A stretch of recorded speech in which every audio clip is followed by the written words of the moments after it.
DeathGarden is a competitive asymmetrical action game where one overpowered hunter has to hunt 5 fast and agile but underpowered runners. So the hunter has a lot of power.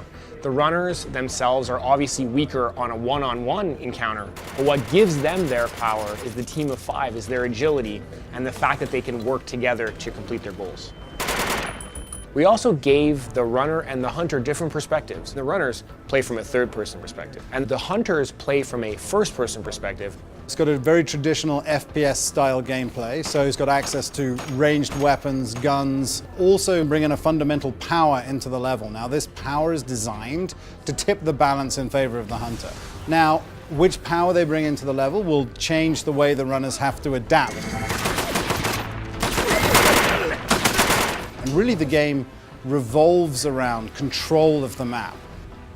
The runners, even though they can't damage the hunter, they have access to a lot of tools to slow him, to stun him, to manipulate him into making mistakes, tricking him around the map. And that difference of FOV really can create these unique moments where a runner will be hiding in grass, let's say, and the hunter's right beside them, but they can't see them because of that difference. So right now we're showing off one objective type, which we're calling capture. There's 3 objectives to capture, and the runners have to capture 2 of them.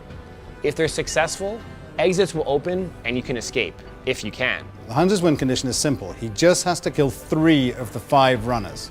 A good hunter will have to understand how the teamwork works for the runners.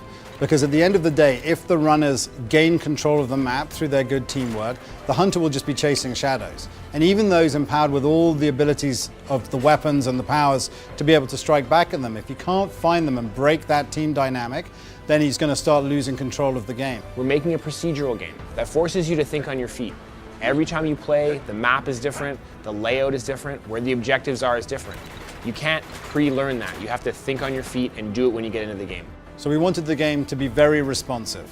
We wanted to have elevation in the game, and we wanted to have this responsiveness and elevation create amazing chases. We don't want every encounter to end in a death. We want escapes and chases and coming back into the game.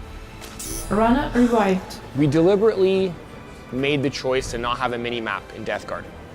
How do people know where everyone's going? How do I play as a team, as a runner? We built a mechanic for runners, which we're calling marking. That allows runners to shoot any crate in the environment, even the objectives. And by doing so, it reveals it to everyone in the map for 30 seconds. This allows people to kind of build the map awareness by doing an action in the game. But as we move forward, we want to add more and more abilities and powers and weapons, and the core system will adapt to that. So it's very important for us, especially in an asymmetrical multiplayer game, to be able to see how people are going to start interacting with the suite of options we've given them.